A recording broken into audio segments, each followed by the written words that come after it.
Thank you for your time. My name is Beytullah. I appreciate you being here. Keep in mind what we are doing here on Bet On It Shooting from the Hip. We explore human ideas, philosophies, and noteworthy information.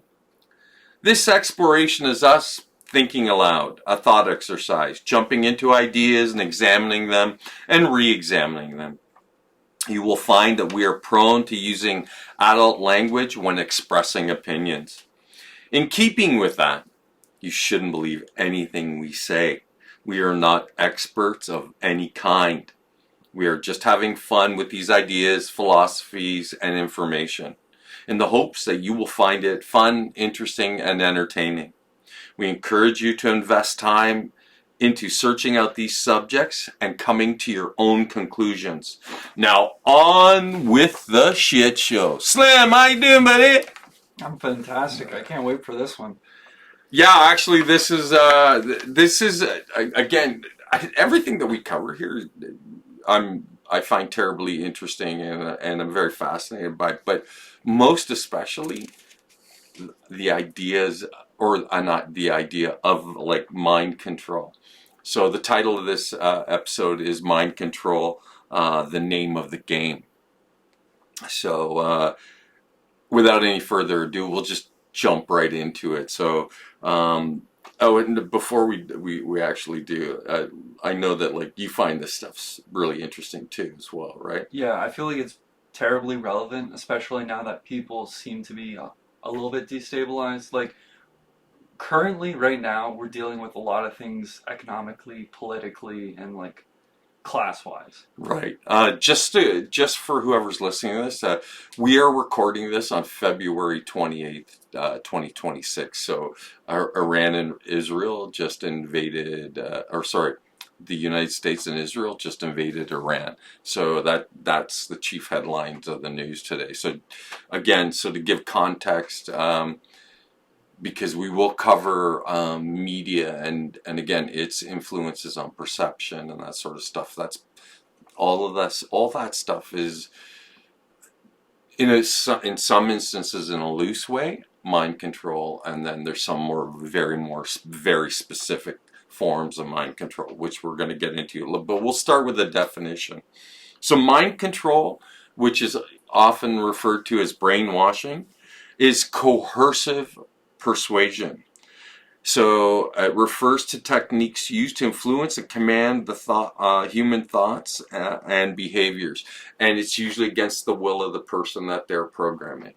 Right? They're very rarely are they willful participants. At least what we're aware of in terms of the organized attempts at mind control. Right. It's not often you're on stage and a magician goes, "Who wants to be a chicken?" Well, but having said that, hypnosis does require, like, the person who's being hypnotized is kind of already agreeing to being hypnotized, so they're willing to be to fall under someone else's suggestion. Because what's the first thing that a hypnotist asks? They don't randomly pick people out of the crowd.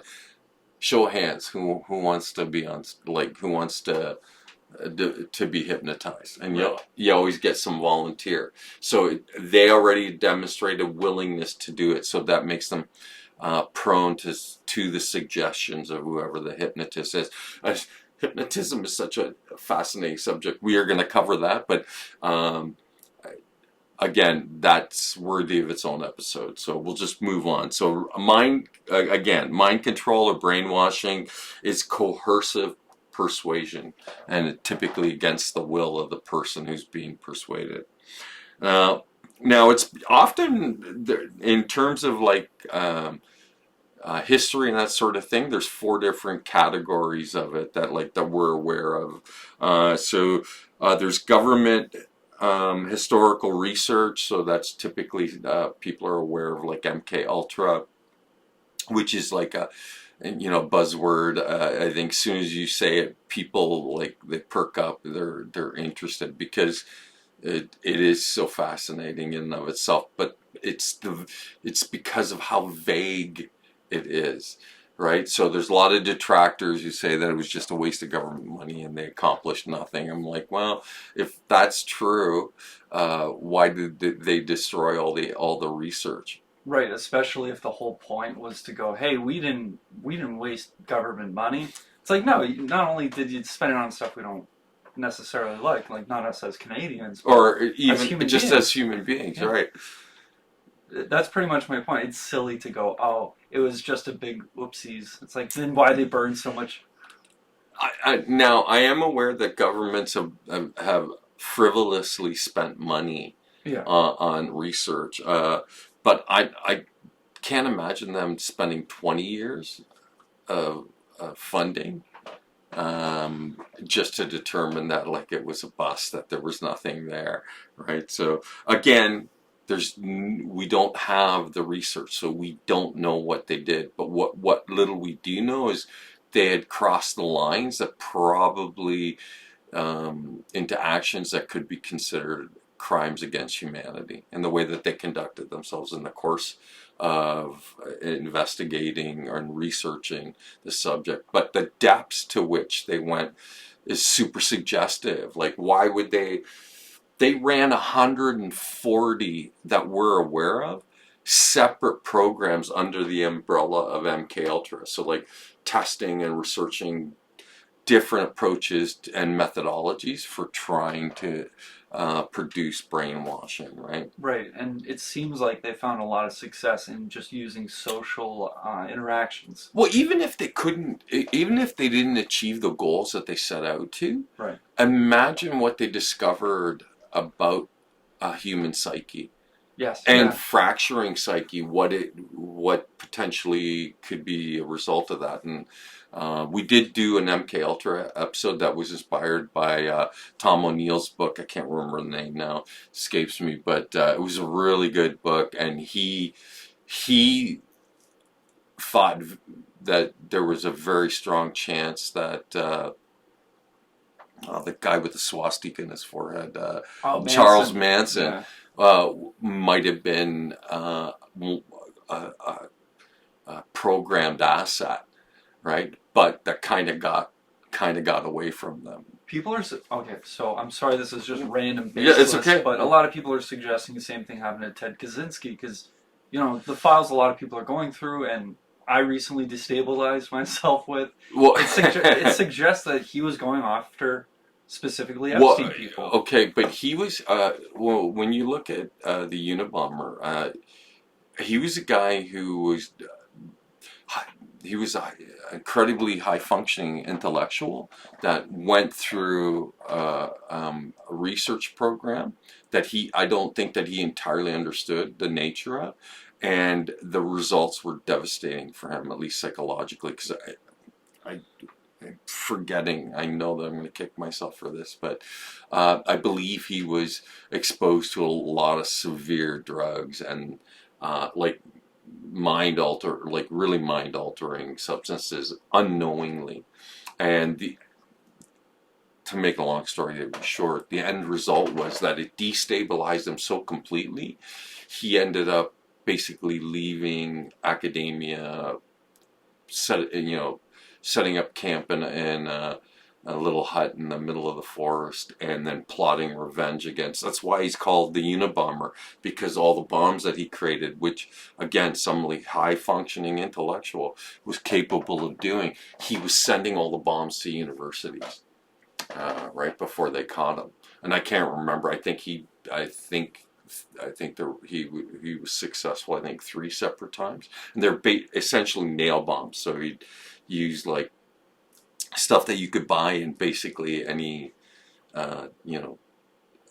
outfitter or any store where you could get like materials for building, and he just got bags of nails, and then he did a thing and then made a and then as for the explosive, like explosives are relatively easy to make.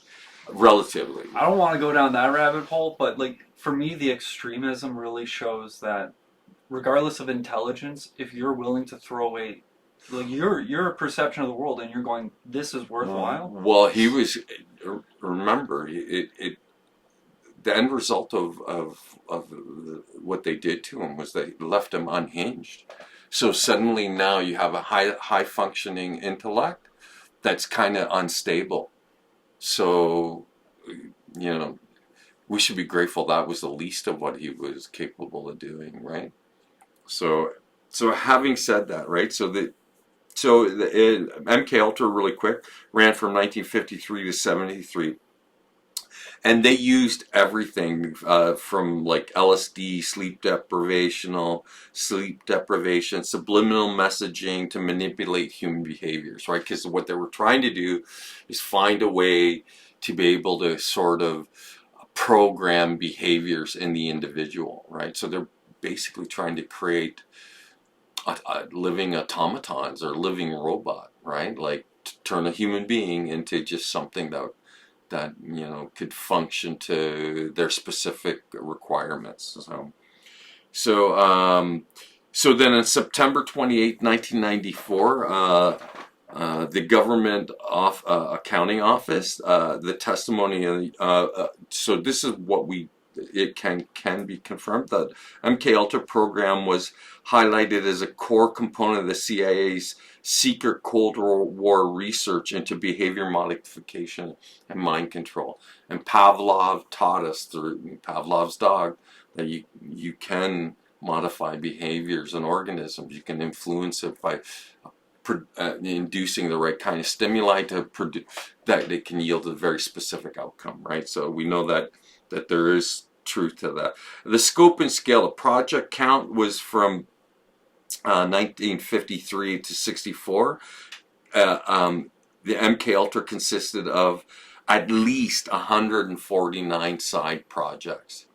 So under the umbrella of MKUltra, they were running all sorts of research. So it must have been producing stuff that was worth pursuing for them to generate that many side projects. They were probably testing, well, think of all the different available methodologies, so they would probably thoroughly test each specific way of trying to modify behavior, whether it's like, sleep deprivation or deprivations of other kinds. I understood they kept people in the coma state for like exceptionally long periods of time, stuff like that, right? Dosing people who are completely unaware that they're being dosed, and then monitoring how they reacted to the dosing.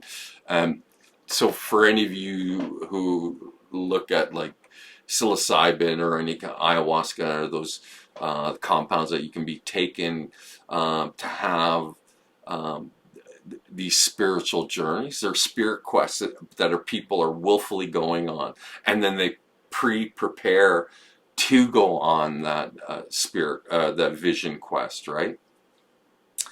So that it's all that preparation that kind of gets them into the right state, then to imbibe whatever it is they're going to do it. Here you have these people who are not seeking any kind of vision quest, and they're being dosed, and then they're basically monitoring like what the person's going through and stuff. So again, that it would have nothing but a negative effect on the individual, right? So I'm sure it was quite horrific to watch somebody completely come undone under the influence of those things. So, and that would have been detailed in the research, hence probably the reason why they destroyed it, right? The fact that that's the surviving part probably doesn't mean it's the worst of it. They probably shredded that first. We'll never know how bad or depraved the research got, but if they were really thorough, they would have followed things like right to the bitter end,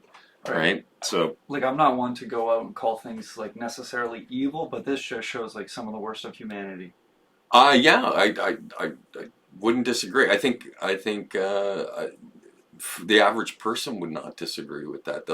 This borderlines on the kind of thing that we expect supervillains to do, and here in the real world, it's not fiction, it's reality, and it's us who's doing it. And when I say us, like the air quotes, the good guys.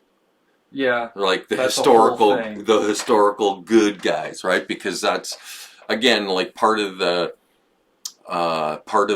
United States post World War II being the global police force, uh, is we associated them with as being like the good guys, that we defeated the access powers. They were evil. They did horrible shit. So did we. Right. Like, to maintain perspective, that both sides are guilty of doing horrible things to other human beings. That's just the fact of the matter. But very often we sanitize things because they're so unpleasant, and so for disturbing to people, that it makes it easier then to be able to talk about these things. But that doesn't benefit anybody. It doesn't allow for the kind of transparency and honesty that you need to really objectively look at how we conduct ourselves. Remember, your behaviors say a lot about who you are, and there's wiggle room for you to make mistakes and stuff like that. But this is not people making mistakes. These are people who are very clear and performing very despicable things because they're driven by curiosity without ethics. There's no ethical consideration. They suspend their ethics and then pursue their curiosity until they're satisfied. I don't think ethics is really a concern for them. I think part of 100%, it's not. well, I think part of the benefit of how they see, I think part of the benefit of this position for people that are like totally fucking evil, they're willing to go, look how depraved we are. Look, we're advertising how good we are at being depraved, and there's people who pay for that.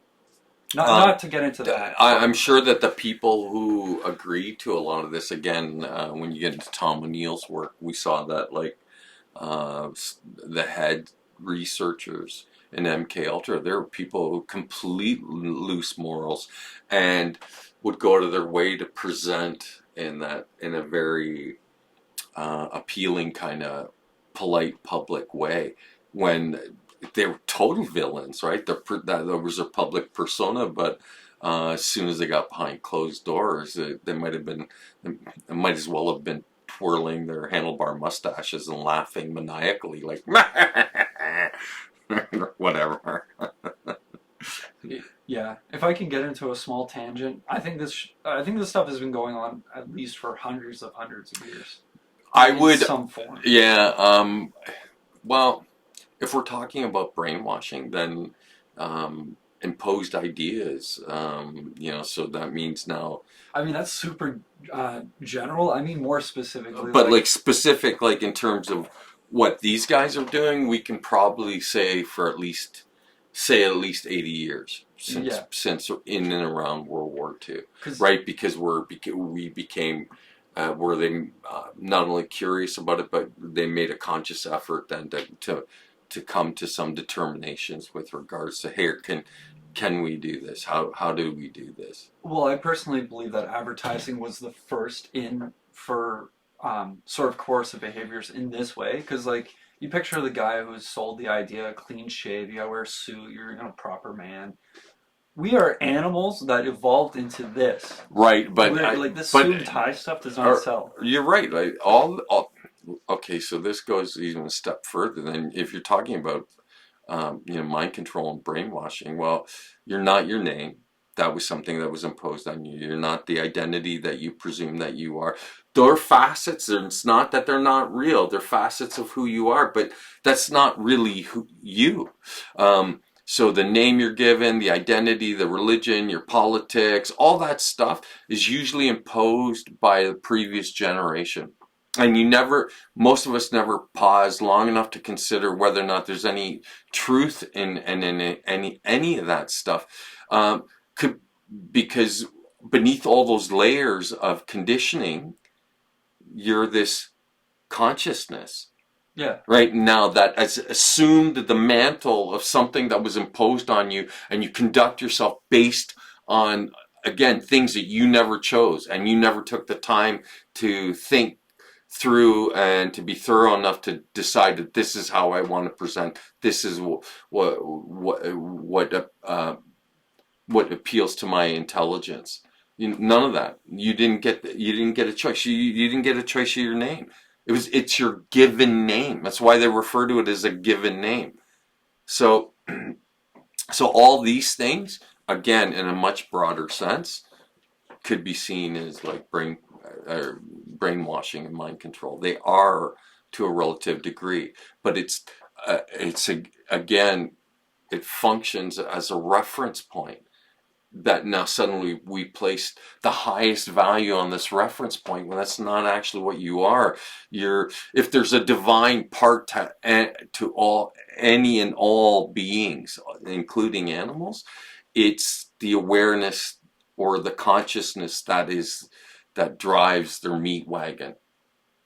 So that the thing behind the eyes, behind the identity that animates you is who you really are. So this unintended consequence of this conversation, but then in essence that almost everything about us is brainwashed or mind controlled. The assumption is that this is what you are, and you never pause long enough to question if that's what you truly are. Right, because it's not so obvious that it's one identity. Right. Like it's a lot of sub behaviors, sub identities. Like in reality, at some stage of the state of mind, you have to accept like we're onions, but the root is consciousness, like you said. Right. At the base, like if you're going here, what's the most base layer? It's pure consciousness. So if you want to equate that as being the divine, I guess you could. Like I'm not suggesting that, but it's something it is one way. It approximates it, like, yeah. Sure, but here's the thing: we know then as a result of all this different research is that they could split personalities. Like some of the side projects MKUltra did was they created they fractured people's psyche and created secondary and tertiary personalities. So yeah. This whole idea of like that personality is your identity, it speaks to the idea that it might not actually be necessarily real. It's real in the sense that you would exhibit it, but it's not really who you are. It's not real in that sense. It's funny how like there's so many loaded terms that are worthwhile looking into, like consciousness, belief, like these things. However, like we're focusing on the wrong loaded terms on average. It's typically only here we get on the real ones. Right, but again, the limit speaks to the limits of language. So in this case, it's English, but I don't think there's any language that has enough words to describe necessarily in minute detail the things that we're talking about. So then, as you stated, we end up using consciousness in multiple ways. But that's because depending on the context, it's a reference to, it refers to something else, right? So that's what makes that significant. Like again, it's not significant. It's that insignificant. Is that language can easily be confused, and it's hard sometimes to follow. But we'll try our best to make it as accessible as possible without, getting lost in using the same words all the time in reference to different things, meaning different things, but we'll try to keep that organized. Okay, so moving along. Institutional involvement. The CIA funded research at over 30 universities and institutions, often using them as fronts to conceal the agency's involvement. So again, it's not like there were uneducated people who were driving these programs. It was people who knew enough that they had questions that they were interested in kind of resolving the question. But it would mean then they would have to experiment on people, which is like inhumane, right? The unwitting subjects. So this is a part that you might find a bit unsettling. So the major focus was on using unwitting human subjects across all social levels. So they used military personnel, prison inmates, ordinary people, and they would, in some cases, they would use ordinary people in ordinary social settings. Something that you wouldn't convey any kind of sinister intent. Yeah, like there was brothels, there was parties, like this and Yeah, that. flop houses, they'd set up clinics to that end. Oh, that was like the worst part of it that I've read. Yeah, Like so there's shit I haven't read, and it's probably worse. so it makes you wonder how much more, because we don't have all the minute details. We just have, in very broad strokes, we have a general idea of how they're conducting themselves. And remember, there's a lot of people who dismiss this. They're like, nothing came of it. They just basically heard a bunch of people and they were scared shitless and they were covering their asses so they wouldn't suffer consequences of those actions. That doesn't make sense to me. Well, but that's the counter argument that some people will make, right? That they didn't discover anything. I'm going, I think that's kind of naive. I think it would be valid if if this program, if these people were able to hide multiple things, but especially to the extent of the program, like side projects that they were running, and they were using 30 credible universities in Canada and the U.S. Yeah. So the researchers were probably very credible academics too, right? And you're going so. It kind of speaks to, again, a quick sidebar, that if you're hyper specialized and you think you're the authority, then you start to walk around presuming that you know better than everybody else. That's almost in every case, any authoritarian, that's how they conduct themselves. So if they're the cream of the crop in academia, then maybe they think that the problem's not that they're doing it, is that they're the right people to be doing it. Right, because the metric is there's no one as smart as me, there's nobody in my field as smart as me, there's no one willing to do this for the future of humanity. Yeah, and for the betterment of humanity, right? Because Insane. Sorry. Like any good villain, right? Like they think they're the hero. Every the best villains are the ones who think they're heroes in their own story. So if they're selling themselves on the idea that here, it's all for progress of the species. It's all to protect humanity. It's all, you can sell yourself whatever bullshit you want, but if you objectively look at what you're doing, that kind of outs you, right? So it doesn't matter necessarily what you're saying, but remember, narrative becomes everything. We're doing this for the good of all. Yeah, okay. So I'm going to suggest I'm racist, divisive, this, that, the other, dehumanizing, but it's for the future of the people. What about the people that you did that to?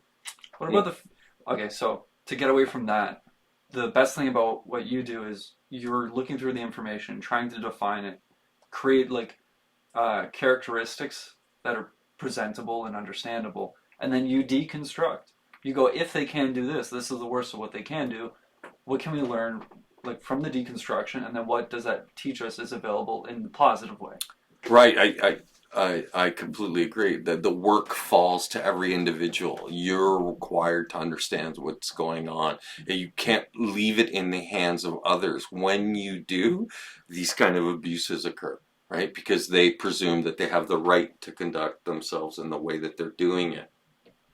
Right? So you want to avoid these kind of outcomes or this kind of behavior, then it requires you being accountable to yourself, and you hold yourself to a higher standard. But you can only achieve that out of understanding. And so that's what we're trying. That's the whole point of all of this, is here to make it as easily accessible and easily understandable as possible. So then you're still required to do the work, but you don't have to do as much work, because I've already done enough of a share of the work that you don't have to do all the extra stuff. You just have to go, here, what's the bottom line here? And ultimately, whoever's listening to this, you have to come to your own conclusions. That's the whole point, right? The moment that you rely on others, that's when abuses can occur, right? So you shouldn't rely on anyone. You should always favor doing it yourself. But again, we can't go it entirely alone. You have to reach out to others, right? That, you know, to further understanding, right? So listen to what experts have to say, but you don't have to believe what they're saying 100%. Just see, you know, verify if they vet out whatever their statements are making. Ask for evidence. What is it that, how are they arguing, and what evidence are they basing their argument on? So in doing that, at least then you can come to the most likely conclusion, right? And it's not a guarantee. It just forces you to do the work, which is critically important. Yeah, that's a restabilizing kind of actions you take in which you are less prone to be mind altered, mind wiped, Right. whatever. Well, it's interesting because then in principle, the stuff that they were doing, in principle at least, you could, if you're smart enough and savvy enough, you could apply those techniques to yourself for self-improvement, for self-betterment, right? But acting out of good conscience. That's the difference. When they were doing it, they weren't acting out of good conscience. So, having said that, if you want more proof of what I'm talking about, so remember, big part of altering the mind was substance testing, right? So the primary agents beyond LSD, the program tested a wide array of psychoactive drugs, including PCP, heroin, mescaline, barbiturates, and psilocybin. So they ran the gambit, right, of like the worst of that stuff and how it affected the psychology and probably the neurology of the individuals that were being tested on, right? So, the motivation was, at least this is the one that we're more commonly aware of, is that they were looking for a perfect truth serum. You know, something that would, the researchers sought a substance that could extract information from enemy spies or induce confessions during interrogation. And I'm not aware of any real substance that does that. Like, I think it's just part of fiction. I don't think there's anything that in reality would get people to do, like, to be like, you inject them with this substance and suddenly they're like spilling their guts about everything they know. I don't believe that there is anything like that out there. I could be wrong, but as far as I'm aware, I don't think it even exists. But that was part of the efforts, right? Or at least the motivation. The other thing they were looking at as a result of the use of these substances was behavioral effects. So one-sided experiment involved surreptitiously dosing an interrogee with a massive amount of LSD to induce a severe classic paranoid reaction, because they wanted them to get all super paranoid, and then interrogate them, successfully discrediting them in the eyes of their peers. So that's the other thing too, that if they dose somebody and got a confession and out of that paranoid state, then they would end up sounding like they were insane. Well, yeah, I would too if you drugged me with LSD. But what if you didn't know that the statement they made, they were under the influence? Right. So then it suddenly paints them in an enormous negative light, so you could see where it become as a political tool. You wanted to make somebody look like a complete horse's ass. You dose them and then let their antics get caught on camera or some shit like that. And you edit it just enough so that, you know, it paints them in the worst possible light, right? Okay, so with MKULTRA, they also use clandestine operations. So they would name these clandestine operations. So Operation Midnight Climax, which we discussed in the last last time that we talked about MKULTRA is under the subproject where the CIA used safe houses and brothels in San Francisco and New York, and government employed prostitutes lured men to these locations and were again dosed with LSD while CIA agents watched through two-way mirrors, right? Like, you go,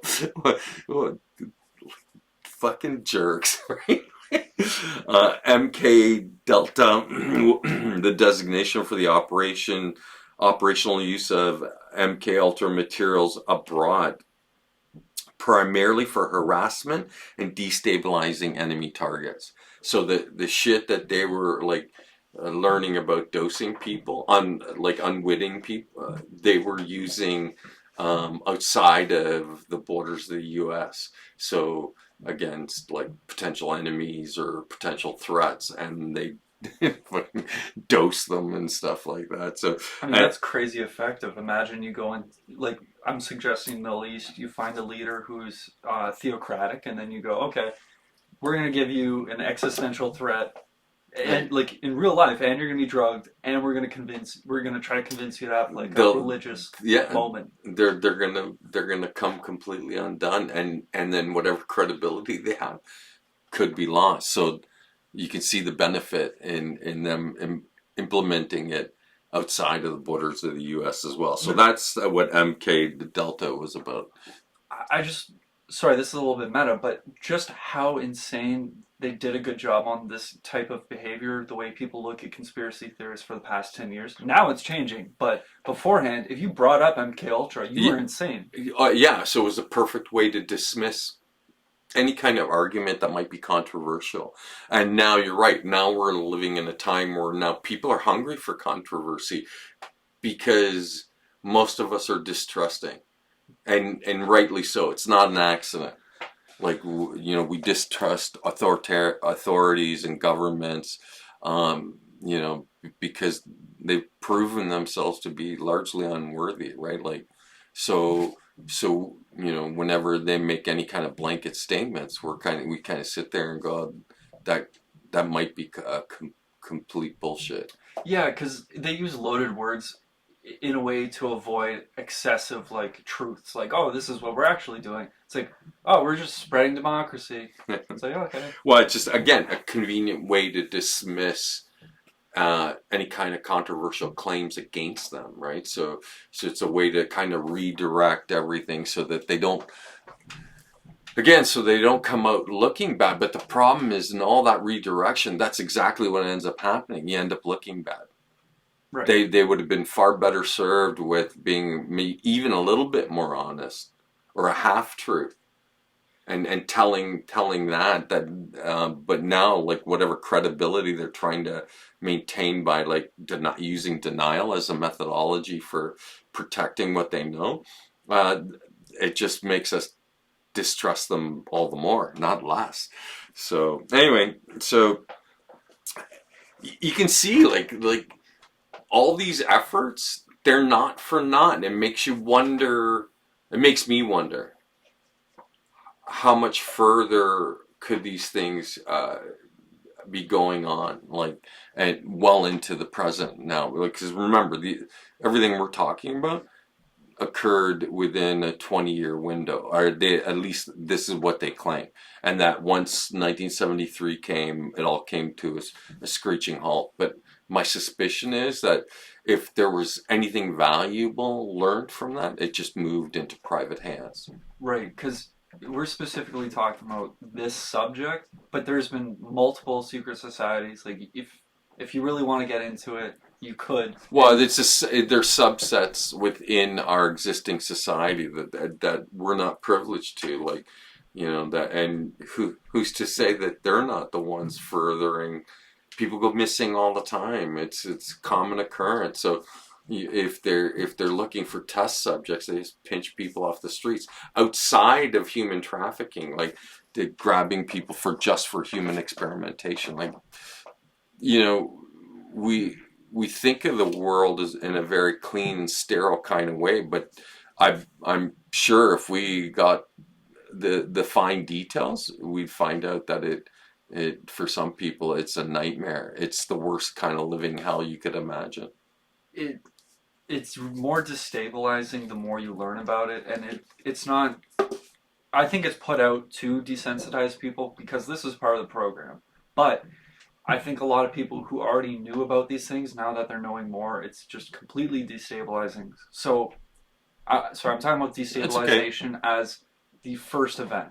Or Yeah, I'm so suggesting. that it could be used like again as a mind control technique. You're desensitizing people to the horror so that they become more acceptable Yeah, like the than meat. la- than so then their reaction's not they don't have a violent reaction to it, or they're not nearly as disturbed by it. Right, but if you heard there's a meat farm on some coast where they're cloning, beating to death, like they're doing these things, you would go, okay, guys, I'm not going to work today. I'm kind of busy. How about we all meet up and do something? It Like the fact that we haven't done this as a species, I think just goes to show how long mind control in some sense has been available. Like, Well, whatever claims I've heard it said that whatever they're willing to admit to, they're at least 50 years ahead in terms of where the research goes. So if you apply that here, you know, it's just scary to think that of where this could all lead, right? So some of the extreme techniques that they applied were psychological torture, because that's a great way to alter someone's psychology. Is you torture the shit out of them and it breaks them down psychologically, right? And so um, uh, the testimony noted for the use of sensory deprivation was like things like sleep deprivation, electroshock therapy. So they'd shock them endlessly, you know, once an hour for like 48 hours. And like an intense shock, like not like a mild, like the ones that you use for, physiotherapy for like, your muscles not working, right? Like an intense shock, and you get that applied to you like once an hour for 48 hours. You don't even get the sleep, so they combine the shock and the sleep deprivation, right? Can you imagine? You'd be pissing your pants. right, if you ever gone, well, I'm assuming a lot of people have tried sleep deprivation, at least by accident. It really does change your state of mind. Well, and to think that they could be applying those extreme techniques and applying drugs to the person at the same time. And remember, all of this, the combination of all this stuff is to break the subject's mind, right? So the idea was that now once you fractured their mind, now you could create a personality that was more in line with what your goals were, whomever's doing the torture. All right, and we know it's reliable now that torture is not a good means of extracting information. People who are tortured will tell you anything to stop the torture. But if you're using it as a technique to break them psychologically, then guess what? It's a really good kind of, but you also caused lots of damage to the individual by doing that, right? So, um, memory erasure, researchers explored brain warfare techniques, including suboral frequency blasts and hypnotically induced amnesia to erase memories of specific events or training, right? So again, so that if they were captured, they wouldn't reveal anything. Or you could create couriers, Okay. like a mnemonic courier, somebody who uh, the secondary personality would be carrying all the information, Right. and then they'd go to a location and somebody would they'd use something for a trigger, some kind of series of words or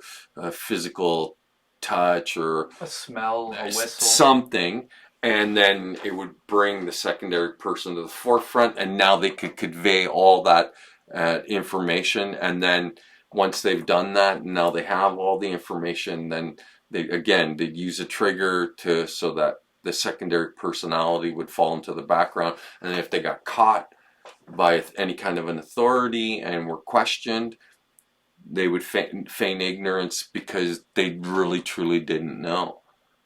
Even if they were tortured, they they couldn't see. That's something I wondered about. Like, so if you got somebody who was tortured to produce a secondary personality, and then they're captured and tortured, does that break the secondary personality, or a third personality to the? Does that bring them to the fore, or do they stay in reserve while the primary personality is the one who receives all the torture? Like, again, questions that they probably answered. That's terrifying, because I can't begin to think about it. Like, it's emotionally distressing. Imagine, right? Can I see this page? Sorry. Yeah, by all means. So, and so the other thing, the thing that the hallmark to all of MKUltra is the lack of accountability, right? Like, it really is the hallmark to these government programs, that they destroyed records. The full extent of harm, we'll never know. And I did already identify that Richard Helms ordered the destruction of most of the MKUltra records in 1973, and the only ones we have are largely because they were like misfiled or outside of his control in that moment in time. Because in 1973, remember, they ran trials against the CIA because this came to the forefront. So it's it's the kind of thing where you just sit there and go, like, people just covering their asses being monsters, right? And so as a child, we grow up, we never imagined that the monsters of the world would be other human beings. You only discover that when you're an adult. But when you're a child, you think they got long hair, long teeth, long claws, and all this shit, that they're truly monsters. No, the real monsters are the most unassuming people, right? Never mind the medical negligence that many of the monitors of these tests were. They would have unqualified people just doing monitoring, taking notes, because you don't need them to be qualified to be able to write down what their observations. Oh, subject, like, violently throwing themselves against the wall until they collapsed, and this entire period lasted for 20 minutes or whatever. So they would employ, even though it was driven by high functioning academics, the staffing would always be people who had loose morals, because those are those are the kind of people that they just want to get paid, so you can buy their loyalty, and they're probably terrified of speaking out against any of the institutions. But I think they chose them because they would never speak out against like CIA, right? It also could be done in another way, because if you think about the way let's say the average consumer is, like, in a university, they're just having their life. Now you're told you're going to make $1,000 recording, subject's behavior. Oh, it's a mentally ill subject. We put you in the room after we drug them, after doing all this stuff, and then you just watch. So but if they're watching, they don't have to be in the room. They have a two-way mirror, and they can just sit there comfortably, sipping coffee and just taking notes. Right. That's all they got to do. So they could give the perception that this is a normal study. Or that everything's, again, but I think they probably go out of their way to choose somebody whose morality would allow for them to just simply look the other way. That would be more beneficial if you're looking for additional people to do more of these things. Well, which they probably were. They needed staff. There's no way that, like, these in all the 30 universities and 149 side projects, you're not having academic staffing the entire project entirely by themselves. They're going to bring in people to help. More hands to do, but they don't need to be experts. They just need to be students, right? So they probably they probably sought volunteers from within the universities. Here, we'll pay you this, how much you get paid, and it's kind of in your field, and then I'm not sure how they would go about determining how morally loose they were with regards to it. But I think probably most of them would be terrified to speak out against whatever projects they were doing, especially when they knew they were on the under the auspices of the CIA. So that meant that, like, the government could go after them in such a way that if they did kind of try to out them, they might not live long enough to regret it. That's the craziest part. If you have anything to fear, you have to fear being a good person and worth, killing. The scariest thing you can do is put yourself in a position where you're so good people will come after you. Yep, that sad fact of the society we live in. It's not a sad fact of life. It's the sad fact of the narrative that drives the society that you live in, and it's a global society. You should never ever be confused. We don't live in compartmentalized countries anymore. It really is a global village. So one of the things they tried to do, or were hoping to do, was to create a Manchurian candidate, a person who would be brainwashed or otherwise manipulated to act as an automaton, and to do the act out on the will of enemy states, and the phrase was originated or coined in 1959 because of political thriller.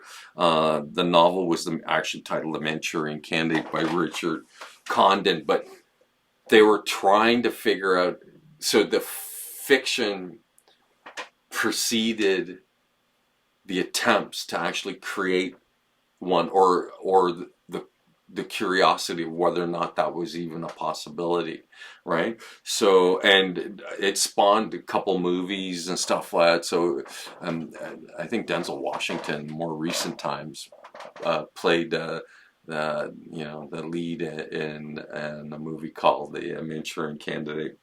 But this brings us to a researcher who did do work for the military and for intelligence community, and his name was George Hobben Estabrook, so 1895 to 1973. He was a Canadian American psychologist and a prominent authority on hypnosis, Harvard graduate and Rhodes Scholar. So this is like everything. He's everything that everybody, at least within the context of the society, would hope to achieve, right? In terms of education and the American dream. Yeah, and he chaired the Department of Psychology at Colgate University for several decades, right? So Estabrook is best known for his provocative claims regarding the military intelligence applications of hypnosis. Manchurian candidates. He famously claimed hypnosis could create spies with split personalities who are unaware of their own missions, and making them immune to interrogation, which is something that we covered. And we know that they attempted to do that. And apparently in sessions, he created secondary personalities in existing people. That, at least that's what I've heard. So here's this guy who's, probably represents at least what we would consider the highest intelligence that, as an individual, you could achieve, at least recognized academically.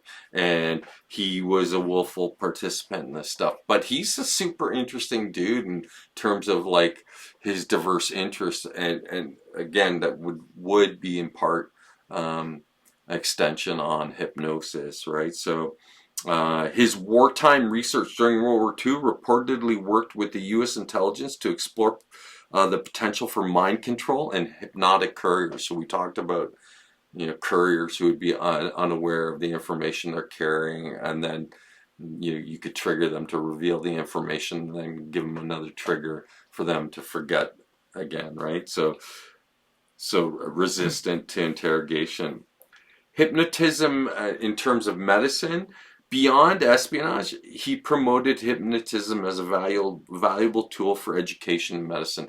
And it's not something that's practiced very often these days. But that's mostly because it's something of a double-edged sword. So they don't it's the credibility of it, even used in a medical environment, that, you know, because it's really easy, as far as I understand the hypnosis, you can lead the person who's being hypnotized. So then they'll basically parrot whatever you want them to say. That's part of the problem with it, right? So having said that, he also authored several books on psychology and the occult, including Hypnotism in 1943. It was his most influential work on the methodology and the potential for hypnosis.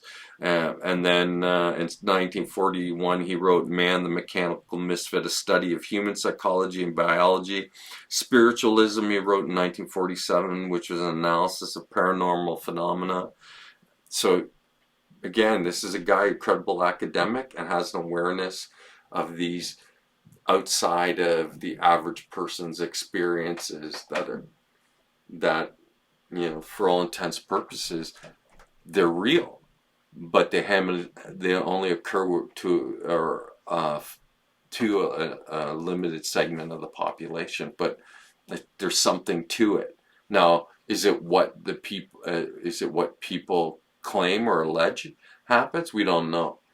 We just know that, like, outside of normal parameters, there are the most average ones, there's occurrences and events that are unusual, right? I think part of the reason why the release of some information is so important, it's because it's just enough to give you anxiety about what's possibly out there. Because if we were to speak about this and draw a flow chart of what the Manchurian candidate could look like, how they could do it, this, that, the other, like financing, all that, it gets to a point where it's like, okay, they can do everything and there's nothing we can do to stop them.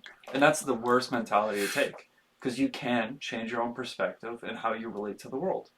True, but again, like, I think all this stuff is very suggestive that there's some truth in that you can change people's behavior, but I'm not convinced that they could do what they wanted to do, But the except perception, in a very limited way. yes. But then that perception of like this, even this information, isn't that a form of mind control?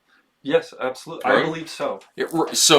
So maybe even you take it a stretch further. Like, so then that means, like, all paranormal phenomenon, from like UFO, like, the current proliferation of like UAPs or UFOs, however you would characterize them. I go that all of that stuff is designed then to influence or mind control us in mass, right? So then, to what end? That's the real question. So if everything that you just said is true, to what end? Is this preparing us for like a significant leap forward in terms of human capacities and abilities? And all I mean by that is that, like, suddenly we go from, fuel-driven, rocket-propelled spaceships to now we're able to instantly travel to other planets.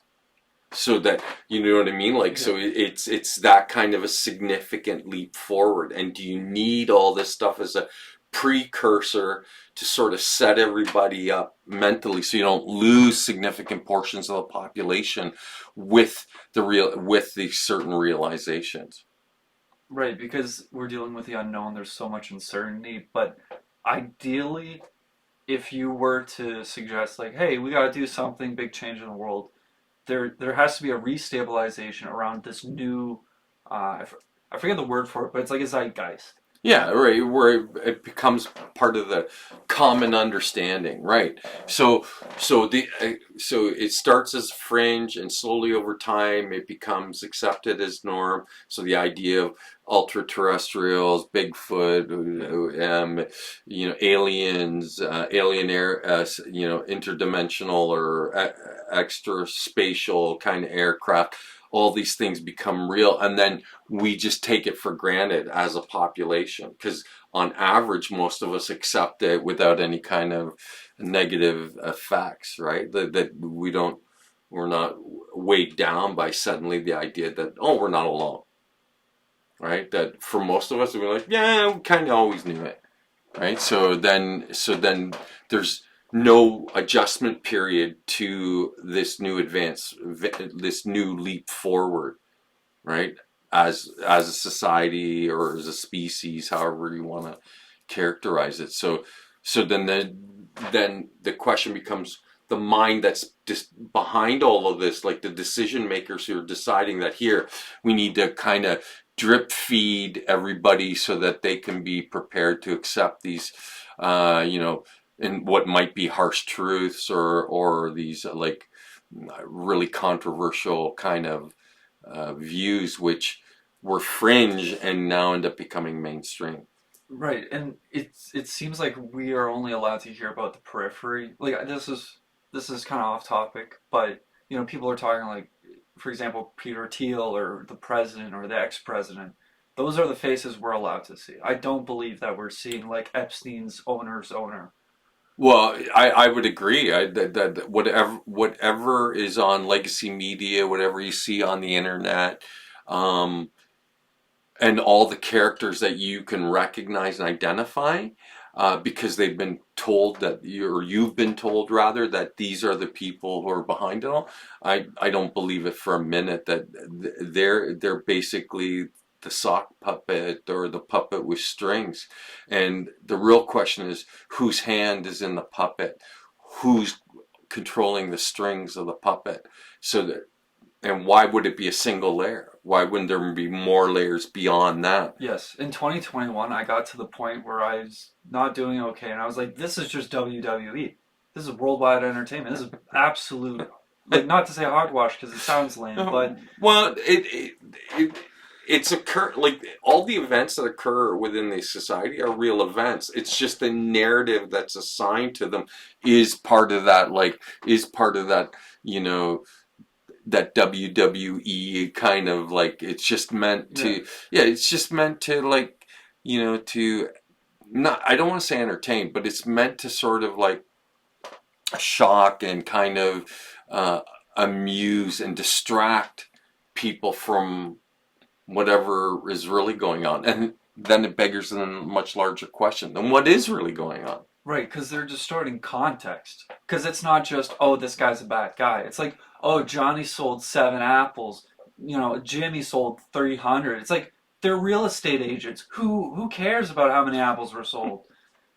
Like, that's a ridiculous example. But it illustrates the point, so it doesn't matter. Again, like, I don't think we're privy to all the layers of reality. What if the harsh truth was that like they're above like the world of finance, there's like 2 or 3 more different layers, and then the minds that are dictating to all the human ones are not human, or they're ultra terrestrials. There are biological genetic cousins who once their society was wiped out because they lived on the surface, they retreated into the bowels of the earth, and now they're the ones who've been manipulating us from the beginning so that we could get to, as the surface dwellers could get to a place of acceptance that they're the masters of everything and they own all of us. Or worse, what if we're their genetic creation and they go,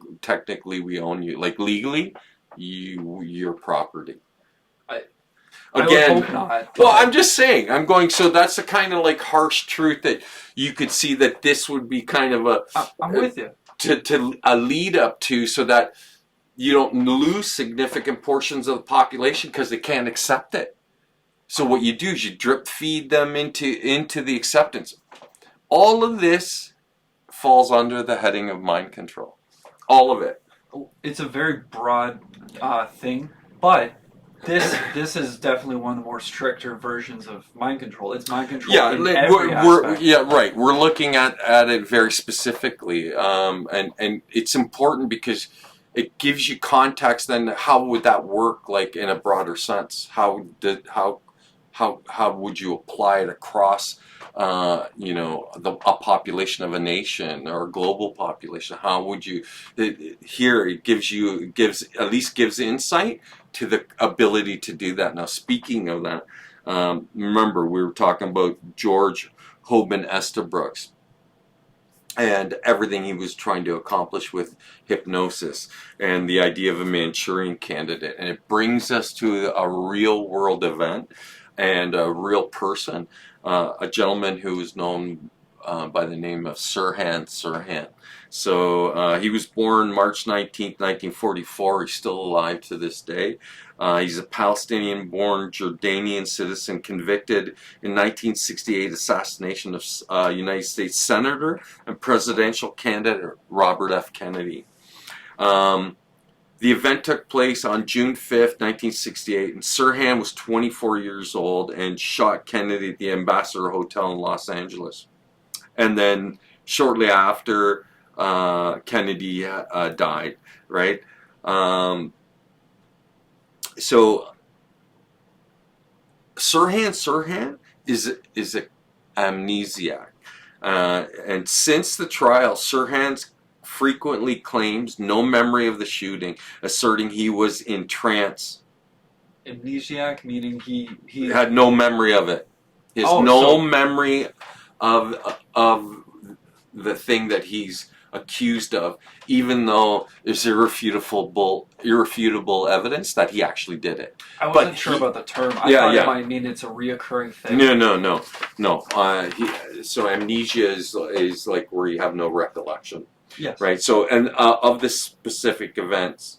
And so he asserts that he was he was in a trance state that may or may not have been fueled by alcohol. And the police that arrested him after the shooting allegedly stated at the time of arrest he had a blank facial expression, like somebody who wasn't entirely there, right? So there are other claims too that he was not acting alone. And part of what he does recall is the brightness of the lights and staring into mirrors. There was a woman alleged to have been with him for the entire time, and the only identifying feature is that she was wearing a polka dot dress. And she may or may not have pinched or tapped him on the shoulder, which would have been potentially the psychological trigger, and very likely that she could have been the intelligence handler and he was the asset, and claims that so you can see where that's all going, right? So it kind of feeds into the ideas that we've already covered in MKULTRA and Mr. X Estabrooks, and right. So that his work. So what we do know with certainty is that they were going to kill Sirhan, but then they condemned him to a life in prison. And so he's a man who's in his 70s now, and he claims still to this day that he has no recollection. He didn't even know that he had a gun on him until the realization after the shooting, because he's holding the gun, that he actually had a gun, right? So there are some who speculate, mostly because of stuff that his family said, that he was exposed to violence like warfare, possibly suffered from PTSD, and that he would regularly go into trances post witnessing all that violence as a very young person, right? So that means that he was already probably psychologically compromised. So maybe that would have made him ideal to be a Manchurian candidate, right? And the uses of, like, if we suggest that they have done it, they can do it, they have been doing it continuously, not only are we dealing with, like, the most disturbed people, they're not aware that's what they're doing. Right. So, and maybe that was part of what the research discovered, was that you couldn't take an ordinary person, and no matter how much you broke them down, if they weren't already predisposed to taking another human life, they probably wouldn't. So you needed somebody who was already psychologically compromised to be able to produce that effect, right? So it would have been somebody who was already exhibited possibly like sociopathic or borderline sociopath, or even borderline psychotic. That those persons were most susceptible to a combination of drugs and hypnosis to produce this Manchurian Candidate. Well, I'm suggesting there's services put in place in which that the average person is now becoming more pathological, let's say, and it's not in a positive context. Like, oh, I'm just on the right path, you know. It's like, oh, I'm scared about the news. I'm, scared about economics. You know, you get your Uber Eats, you get this. Yeah, it makes everyone insulated from reality, and then the psychology that pairs with they're trying to distance themselves. So, as a result of that, does it make them psychologically compromised? Yeah. Yeah. Well, the answer is yes, but is it to such a degree that you could be able to get them to do horrific things? My argument is that individually, no, but as soon as you get them in a group setting and then they act like a mob, that they would then be capable of doing horrific things. Okay, right? That seems more right than me just going to the other thing. Yeah. Like, it does seem like it would have to be a nearly like tribalism thing, because you think about. Well, we know this to be true. As soon as you get large numbers, even as little as 2 people together, that they can coerce each other based on their alignment of their thinking to do things that they might not otherwise do if they were just an individual. Yeah, because the bystander effect not only prevents people from doing things that they should do if they weren't. Well, part of being in large numbers, you have a disillusionment of any kind of sense of responsibility. That's what disappears.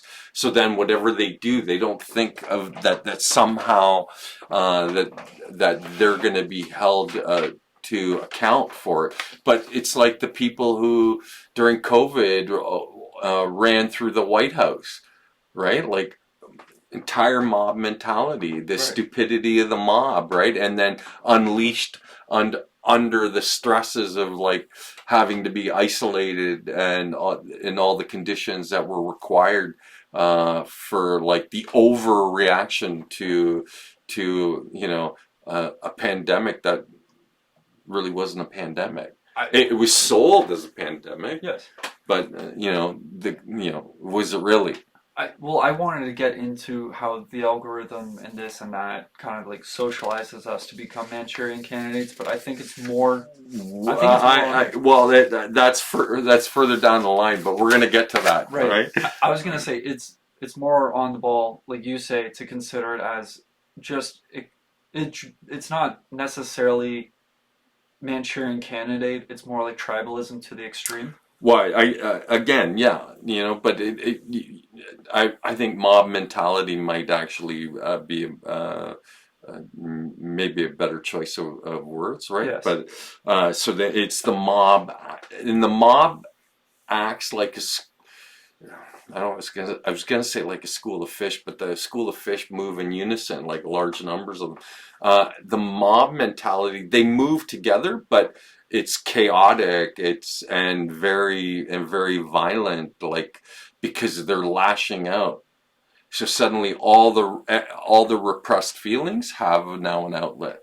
Right. All right. So anyway, getting on with the Cold War, like moving along with MKUltra and into the Cold War programs, the U.S. and the Soviet Union invested heavily in mind control research in the 1950s. The Soviets explored using high-frequency electromagnetic radiation to influence cognition. Project Pandora, which is top secret DARPA. DARPA is the Defense Advanced Research Project Agency, but at that time when they were doing when they were also experimenting, they were called ARPA, and they were just like Advanced Research Projects Agency. The project initiated in October 1965, which is like the month before I was born, investigated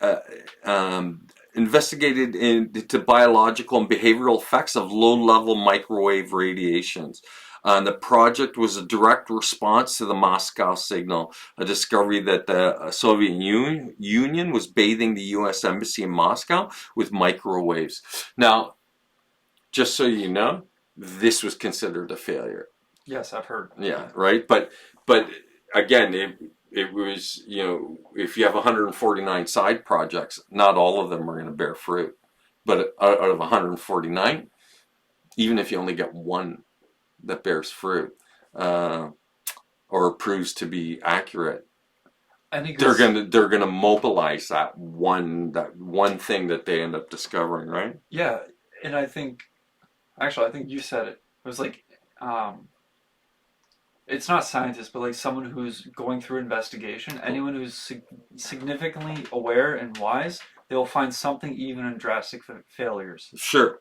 Like, this didn't work, but okay, we know there's like a certain range where it doesn't work. Let's explore. Or that it only works in a limited capacity, or only a select minority of the population is susceptible to whatever that it was they were trying. So it's not a complete failure. It's just not the kind of results that they were hoping for. So on Wednesday, September 28th in 1994, the U.S. General Accounting Office delivered testimony titled "Human Experimentation and the Overview of the Cold War Era Programs." This is relevant because it's just to give you an idea of how large these human experimentation programs, how significant they were, right? So and there's a report number here, which I'm not going to recite, but you should be able to find it in below the video itself under the description. So before the House Committee on Government Operations, detailed report federal experimentation on human subjects for national security purposes from 1940 to 1974. So it's over a 30-year period. So the key findings: scale and scope. Hundreds of thousands of people were used as test subjects in hundreds of experiments involving hazardous substances, including radiation, blister, nerve agents, biological agents, all the aforementioned drugs, LSD, PCP, that sort of thing. The target populations, the participants included healthy adults, military personnel, children, psychiatric patients, and prison inmates. Basically everyone. Right? The ethical failures: the experiments often conducted in secret without knowledge of or consent of the subjects. Basic safeguards were either non-existent or just simply ignored. Systemic issues. The Government Accounting Office noted subjects found it difficult to pursue legal claims due to lack of documentation. Right? And that the government had no mechanism to ensure informed consent policies were actually implemented. So even if there was oversight, there was no way they could guarantee, like there was no way they could implement the ability to get consent from the people that were being experimented on, right? There was no way for them, like, again, in that oversight, right? Because, again, largely because of the secrecy. Yeah, like, hey, we're going to try a super secret evil thing on you. By the way, you're not supposed to expect it, so just, like, forget we said this. Right. So now moving on to the present day. So we know, like, it was, hundreds of thousands of people were used. We're not talking, like, 20 or 30 people, hundreds of thousands, and they can't get an accurate number, but that's the estimated number, right? So the emerging technologies, modern science has moved toward direct brain interactions for therapeutic and potential control purposes. So one of the chief methods in the modern day is digital propaganda, so referred to often as computational propaganda. The use of algorithms, automation, and humans to purposefully manage and distribute misleading or biased information over social media and other digital platforms. Leverage it, what the technology allows for the leverage of speed, scale of the internet to inform the public, to get access to minds, whereas traditionally it was a much slower process. Now it's almost instantaneous. While they get to remain anonymous, uh, or that the appearance is that some, even though the algorithm's doing all the work, that somehow it's some kind of a grassroots movement, which again, kind of fallacious. But the characteristics of digital propaganda. Sorry. Oh, my bad. Oh shit. Sorry. Characteristics of digital propaganda: automation and bots. So everybody's aware of this. Like it's commonly understood, right? Software agents, bots populate social media with automated messages to create the illusion of widespread support for a particular agenda. The tactic is known as astroturfing. So only the assholes are astroturfing, right? So the algorithm amplification is another way for digital platforms to use algorithms to prioritize high engagement content specific to the user, right? So they're trying to engage you, so they find, again, within 200 Facebook likes, they can determine a great deal about your biases and preferences, and then the longer you're at it, the more specific it becomes, and again, it gears the content specifically towards you, the individual, right? Again, for their express purposes. So based on 200 superficial likes, Facebook algorithms can predict person's behavior, psychological traits, and personal preferences with a high degree of accuracy, right? So as a rule of thumb, what I do on Facebook is I like stuff even that I don't like, just to screw with the algorithm. I highly recommend that as a tactic. You just like everything, and then that way it can't tell the difference. It also tracks the duration of which you're looking at something. So if, I know it sounds crazy, cover up your camera. Like some people actually don't. Yeah, well, And it's not that you have to do a bad thing for them to track you. They have access to that camera all the time. yeah. So anyway, so this is so you can see where all this stuff could be applied against us, and there's far more. I'm going to quickly go through the list. So micro-targeting. Personal data is used to tailor specific messages to small niche audiences based on their interests, demographics, and psychological profiles. Human bot hybridization, because they're getting better at being able to detect bots. So then what they do is they use a blend of a human and a bot.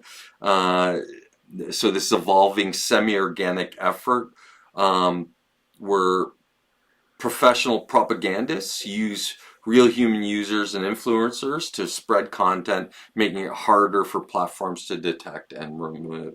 Right? So there's so much at work. So the techniques and the tactics. Sock puppets. It's a creation of fake online persona to mislead others by pretending to be different from the actual operator. Often used online discussions to flood the zone, right? So discussion groups, it's a way to sort of try and influence the discussion groups. Any nuance is antithetical to what they want. So the propagandist goes, extreme this, extreme that. Right. So the influencer marketing. Governments, organizations increasingly hire social media influencers to promote political or the ideological agendas through seemingly authentic and emotional content. So they're trying to tap in to people because they're the new celebrities, social influencers, right? Oh, sorry, this is unrelated. You might not find it terribly interesting, but there's this guy who's in like the very memey part of the internet. He's called clavicular something, and he is known to be like somebody working for Epstein. And this guy is well known for just being handsome and doing this thing called looks maxing, which is such a meme thing. And he's basically causing microfractures around his jaw. So think about how ridiculous this is. And this guy's got millions of followers. Well, to me, it's not surprising.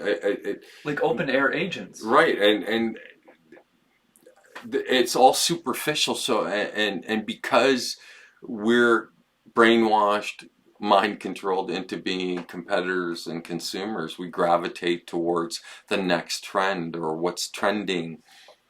So if this person's managed to acquire some kind of, you know, made himself notable in some way, or is doing something that other people would like to do, not surprised that he's a draw, right? Yeah. So he ends up becoming a meme in his own right, right? And the meme it spreads like a virus. It's infectious, and everybody who, because we're so superficial, everything's based on appearance. And now the pushback where all these celebrities are going with, like, the women going without makeup so you can see what they really look like without all the glam and stuff. And I think it's the idea that, like, here, being less than perfect and just being human is okay. Yeah. Right? There's nothing wrong with it, right? So we live in this strange place where it's the interaction of extremes, right? And it plays itself out, and then the entire social media platforms, all of them, are all pandering to you because they all want your attention. Everything is about your attention. And remember, that becomes a conditioning tool. So it conditions your nervous system to favor distraction. So then they really have become the Pied Piper, who are leading the children astray by playing the pipe. Yeah. Right? But in this case, in this instance, it's electronic. So we basically lost an entire generation. What do you think would happen to the group between 18 and 25 if the internet shut down for just a day, a week? Well, emotional distress is the last of it, but let's say they'd completely destabilize. Well, you don't have access to maps, you don't have access to emails. Maybe you don't know the phone number for the person you need to call. There's a cascading effect. Sure. But this is like Universe 25. We're in fucking Weird Town. Yeah, 100%. Like there's people who are all the way in. They're all the way into consumerism. 100%. And then finally, encrypted messaging platforms like WhatsApp and Telegram are used to spread propaganda within private groups, which are difficult for researchers to regulate or to monitor, right? And so then people are just buying into whatever what's being hoisted on them, right? So all this shit's being largely pushed on people, right? So,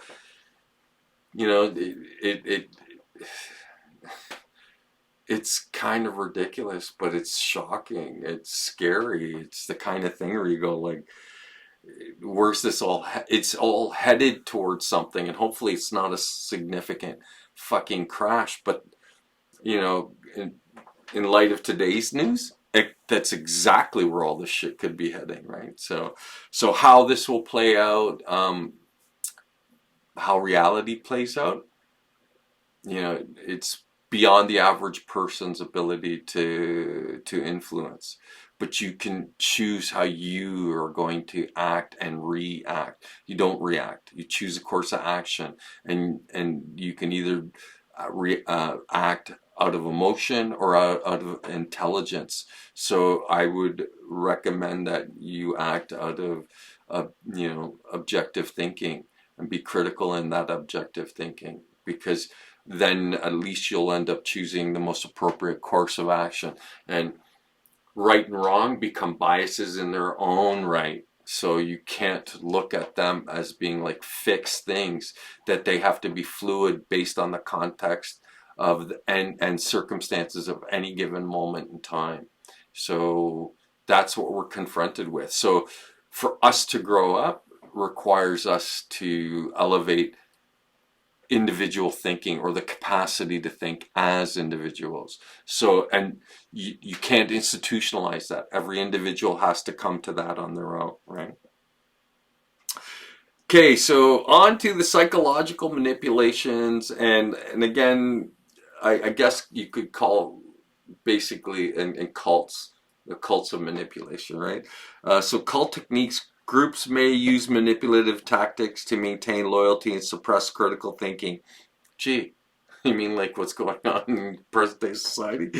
Mainstream psychology notes that there is little evidence for scientifically validated mind control methods in these contexts, but we know that people are coerced, largely against their will, because it's not something they would choose to do. They end up doing it because they fear being ostracized. The emotion becomes a large part of it, and fear is the chief one in terms of motivation, and a motivator that you don't want to draw a negative tension to yourself. So now the fear, you may end up doing things that you otherwise would not choose to do as a course of action.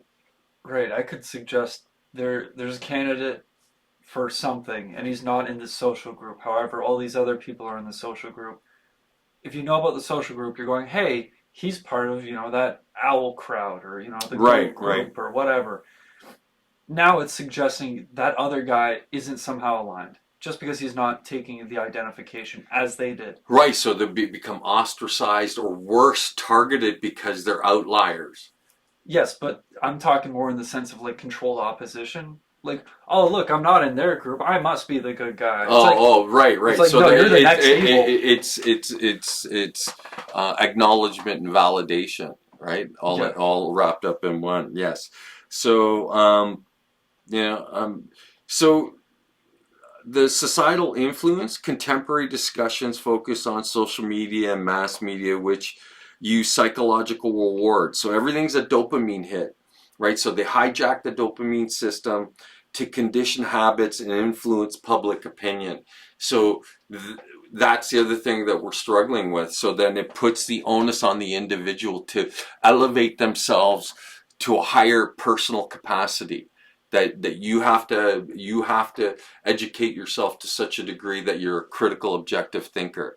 Yes, like who's on Instagram scrolling through the endless feed and going, oh, I'm going to evaluate and critically, objectively think about each of these things I'm faced with. Yeah, no, that's not how that works. No. Right. So again, it really does speak to the importance then of how us as individuals can change the outcome of everything. Right? That you have to do things that you've never been taught to do. You have to break with all the things that you're comfortable with, and start trying to piece together not what to think, but how to think. Yes. Right, and so we've covered this endlessly here, but getting to that self-control and personal growth. So this is the final, this is ultimately what this entire conversation is all about. That in a positive context, you can hijack mind control, brainwashing, as a technique for self-mastery. Right, so. Because that's the highest expression of what you are. Mastery of everything you're capable of doing. Whatever potential exists, the realization of the potential, right? So, and we've discussed at length here methods of by which to do. Oh God, I hate it when I get my own hair in my mouth. Yeah, me too. Yuck. Tastes like yuck. So mindful meditation, focusing on the present to regulate motion, so that you can have a greater emotional maturity and emotional management skills, right? Because most of us can't make the distinction between our feelings and intellectually what we know to be true. And so part of that is learning to separate those things, and that your feelings are only temporary, and you see them as such, and that they'll get replaced by another feeling. So that maybe that you shouldn't be assigning any kind of value to your feelings. And then as for the random thoughts that you may have, again, we discussed this at length, that's part of what we are. The default mode network of the brain just randomly spits out thoughts all the time. So by training yourself to be present, you quiet those voices, you change the nature of your relationship. Remember, everything is working to get you to be distracted, which means more emotional responses, and so reactions. Yes. So it's a chemical reaction. That means it's explosive, right? It's not benign, right? It's the kind of thing that you as individuals, we can exercise, right? So again, the things that we categorize as being brainwashing or mind control, that in principle we can hijack those very same methods and draw out the best in what we are. Those things are just being applied against us to make us more subservient to whomever it is who's applying it. Yeah, because this isn't like the Summer of Love movement. It's more like Summer of Love Yourself, like the capacity to find love. It's not just that, oh, I have this emotional connection to a thing. It's that you have an objective care for this thing. Right. So, and like a dedication. I say it all the time, right? You have to aspire to become a renegade, individualist, humanist, critical, objective thinker. And how do you do that? Well, cognitive behavioral therapy, identifying and challenging negative thought patterns. So being present, that's another way of saying being present, and then just accepting your own random thoughts. In the acceptance of the thought, you just see it as a thought. It has no sway over you. You're able to let it go. Yeah. Right? Any form of meditation which trains the nervous system to favor being present, again, allows for you to manage the default mode network much more successfully. And then things like visualization, like using mental imagery to achieve specific goals or reduce anxiety. You can visualize it in your mind using your imagination. How successful of a response. Instead of visualizing something horrible, you visualize something beneficial, right? You visualize yourself at your highest expression. So these are the ways, even though it may not seem like much to most people, that's how we combat the mind control of society and social media platforms and this ever-growing thing that's trying to really indoctrinate us into the machine we call society. And it might all be driven by a very specific reason, but we can't be certain of that. We don't know. It's not unreasonable to think that, but what's even more scarier, that there's some kind of something behind all of this, is that there's nothing behind it, and this is just randomly playing itself out. So it doesn't matter what we're dealing with. What matters is how we as individuals, how we approach our existence here and now. That's the real what's real. That's the thing that's going to make all the difference, us as individuals. So either you're a victim or you're an outlier. Become an outlier. Right. The victim goes, oh, I'm right to feel this way, and then they react. They become part of the crowd. They disappear into the crowd. Outliers never disappear into crowds. Even when you get a crowd of outliers, they're always standing far enough apart that you go like, you're in my personal space, stay out of my... And you don't even have to say it. Outliers would just stay out of each other's personal space. They give distance. And then everything that they're confronted with becomes, that's the question, what's the solution? Yeah, it's not necessarily unusual, because we have an array of fucking unusual out there. Don't we? It's quite literally outlier. You are one of the individuals who is meta. You consider yourself. You consider your reality. But in context to the whole, right? Yes. The reason why you do that is because you want to improve the quality of the whole. So that means society at large. So society, those who control society are trying to turn you into something that benefits them. But because our numbers are significantly larger, if our personal purpose and meaning to our existence was to find the highest expression of what we were capable of, and we live to that capacity, so we all become renegade individualists, humanists, critical, objective thinkers, then what would happen as a result of that, society would have to change regardless who's sitting at the top. You're right. The way I said it, it also couldn't necessarily mean that somebody gets to a place of Oh, damn. to a place of complete nihilism, which is beneficial to the other guys. Right. So that's why purpose and meaning is important, and you as an individual have to make that determination. You're the one that has to create your purpose and your meaning, and then live that purpose and meaning. That becomes the hallmark of who you are, right? So then the question becomes, what kind of purpose and what kind of meaning do you want to your existence? Because you're the one who it becomes meaningful as a result of your actions, what you choose to do, just as it becomes something like, contrary to that, like where you become the nihilist, that you go, it's meaningless, there's no purpose to it, I want to die. Well, fucking die. I mean, it's a shitty meaning. Yeah. I go, so here are your choices. It's either bleakness or the radiance of light. So on today's one of those days where I've said this before, where I'm not sure that good and evil are forces at work in the universe, but today, I think today I'm leaning towards them being forces at work in the universe.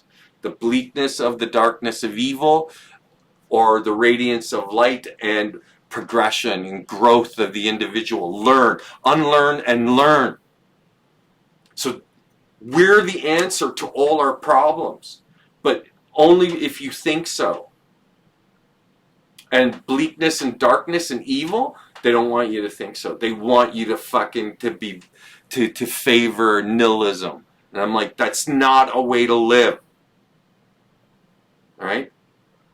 Now you, the light, good, you can choose a purpose and a meaning that's worthy of you. A choice. And no longer you being a victim of some kind of like mind control or brainwashing by a political ideology, a religious ideology, a philosophical ideology, that what you now is you're favoring being present, and you favor consciousness, right? Which we all commonly share, like pure consciousness, the awareness that you are you. So here, are you going to live to service that, or are you going to just live to service death? I don't want to live to service death. I would rather make every effort to be inspired in life and to inspire life. Those are the choices that we are confronted with. And as individuals, you can do whatever the hell you want. Right? That's the beauty of being here. The beauty of being here is to have the experience of being here. But you get to dictate what that experience is going to be like. Well, why wouldn't you choose it to be the highest quality experience possible? Agree, disagree, don't care. I mean, it's obvious. Change is going to happen regardless. Why not optimize it? If you're going to be messing around with your brain, why make it just random and psychotic or whatever the fuck we're living through now? We're in a position where we're able to recognize and then accept. I'm not saying it's a good place to be. We're in a really fucking dark place, but the objective answer to it would be realizing, like, as individuals, there's almost, I don't want to take a religious connotation to this, but there's an extremely powerful thing there. I think that as bleak as these times are, I think that you'll see the human spirit rise. And spirit is another word for defiance. Keep that in mind, right? And it's a sense of continuity within an individual. Like, the highest form of yourself will find the greatest of any function it can. Right, and so if everyone's aspiring to be the greatest that they can be individually, like that you realize all those potentials, they are no longer potential, they're reality, that hence the term realization. It goes from being the possibility to what's actually occurring, then that's the salvation to all of this. But nobody wants to believe it's that simple. Now, having said it, it is that simple, but it's fucking work, and it's going to be a lot of work. But what else are you going to do with your time? It's worthy of you. There's so many people I've heard say, you can be anything you want to be. And those people have no fucking idea what they're talking about. Because they end up becoming the most irritated, pissed off, I'm saying boomers, because that's, people my age are looking towards that crowd. But, I'm 26. People my age are behaving this way too. And it's like, you guys did not stop intentionally changing. Well, because they've all been brainwashed by the same mechanism. Yeah, so they're like 15-year-olds mentally. And there's adults telling other children how to behave. We're in a very degrading situation, except for these people who are faced with what you say. So this is what we're confronted with. So maybe it's always been about mind control. And here's you can reduce it to this choice.